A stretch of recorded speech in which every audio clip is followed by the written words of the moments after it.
what if this happens? What if the baby's not growing? What if we're not ready? What if something's wrong with the baby? What if something's wrong with the placenta? What if my body does this? What if I have a miscarriage? What if the house isn't ready? What if we don't have all the stuff we need? All of these things started flooding my mind. Hello and welcome back to my YouTube channel. If you're new here, my name is Maggie Moreland. I'm currently 34 weeks pregnant and I've changed location a little bit today. I've been recording most of my other videos over at the desk, but I decided to sit in front of my new beautifully organized bookcase today. I like to create like little chatty videos about topics that I think are important. Recently I've been discussing mostly my pregnancy journey and things that I've been experiencing while I'm pregnant and kind of things that I think are important for other women who are pregnant. I am a holistic health practitioner and I'm super passionate about women's health and wellness. So it's kind of why I share these videos. I upload a new video every Friday. So if you're into that kind of stuff, I would love for you to subscribe and give this video a like. So today we're going to talk about the 5 ways that I like to stress less or worry less while I'm pregnant. These I've also applied to my life when I'm not pregnant. I find them very helpful. So be sure to stick around until the end of the video to hear my number 1 way to reduce stress and worry. So when I first got pregnant, and if you are currently pregnant, you may be able to relate to this, I started to worry about everything. So many new thoughts and things that I never thought about before or worried about before started flooding my mind. Like, what if this happens? What if the baby's not growing? What if we're not ready? What if something's wrong with the baby? What if something's wrong with the placenta? What if my body does this? What if I have a miscarriage? What if the house isn't ready? What if we don't have all the stuff we need? All of these things started flooding my mind. And in the beginning, you know, in the first trimester, we've got a lot of other things going on, and this kind of just added to the discomfort and just not feeling good in general. So I wanted to share with you some ways that I kind of minimize my stress and my worries. So these are just some ways that I cope or deal with stress in my personal life. So you may be wondering, like, why is it even necessary to worry or stress less? And that's because stress in the day-to-day normal life when we're not pregnant is something that can like lower our immune system and, you know, make us not feel good. I'm sure you've been stressed out before. It doesn't feel great. But when we're pregnant and we get stressed out, it actually puts stress on the baby. So when we put stress on the babies,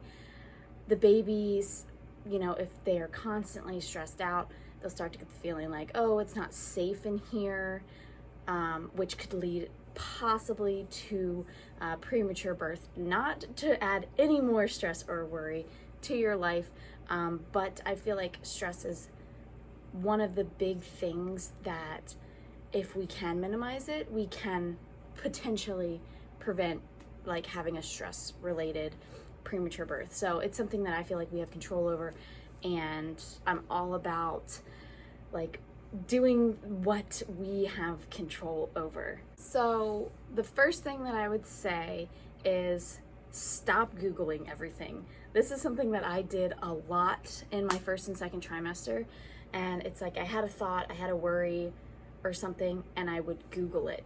And we all know that Dr. Google wants to tell you the worst thing that could happen. It's like, oh, I have a stomach ache, and you Google it and the Google tells you have cancer. We all know that that is kind of how Google works. Well, the same thing applies when you're pregnant. You know, you Google what happens if I sleep on my back when I'm pregnant. It's like, oh, all these scary possibilities could happen. So my first piece of advice is just stop Googling things because it's not helpful. Sometimes you might find answers, but most of the time you won't. I recommend talking to other moms, like your mom. You could talk to your friends who are moms, or join a support group with other moms, because I feel like other moms have that experience of being pregnant and they know what to expect, and a lot of them have a lot of knowledge and wisdom to share.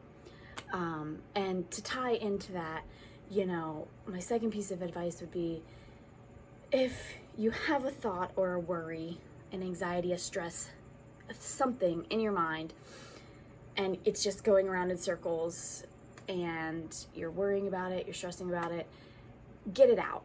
Whether you voice it to your midwife or your OBGYN, whether you voice it to your mom or your partner, get the worry out, because I feel like when we get it out of us, it can't continue to worry us in there.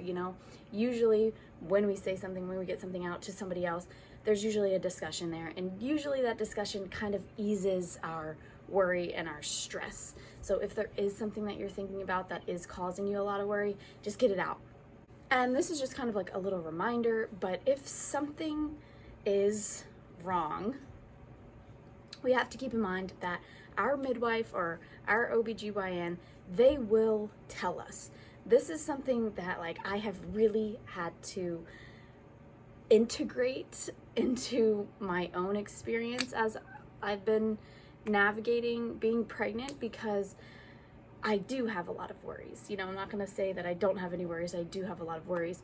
And thankfully, my loving, supportive partner and fiance, Keith, reassures me that every pregnant woman worries. And it would be abnormal if we didn't have any worries. That's something to keep in mind. But back to what I was saying, if something is wrong with you, with your baby, with your pregnancy, your midwife or your OBGYN, they will tell you. And I voiced this to my midwife the other day, just because, when I go into my appointments, especially when they're not a milestone appointment, we don't really do a whole lot. And, I voiced to her, I was like, you guys would tell me if something is wrong. And she's like, I try to tell people that all the time. Nobody listens. But it's so true. And we have to remember that if something is wrong, they would tell us. So just take a chill pill. Nothing is wrong unless our doctors say that there's something wrong, or if that you feel something is wrong.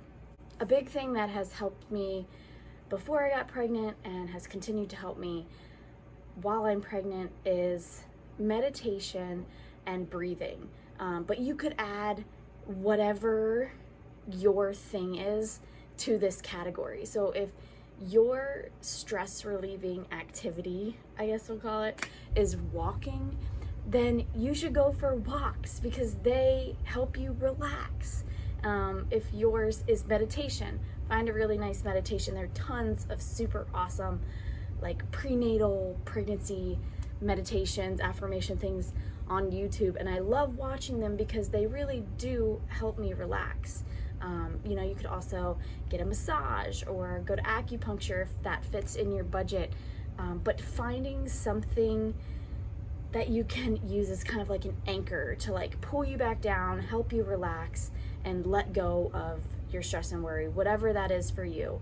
I personally like meditation. I notice when I meditate for just 10 minutes, which isn't a super long amount of time, but I feel good about 10 minutes.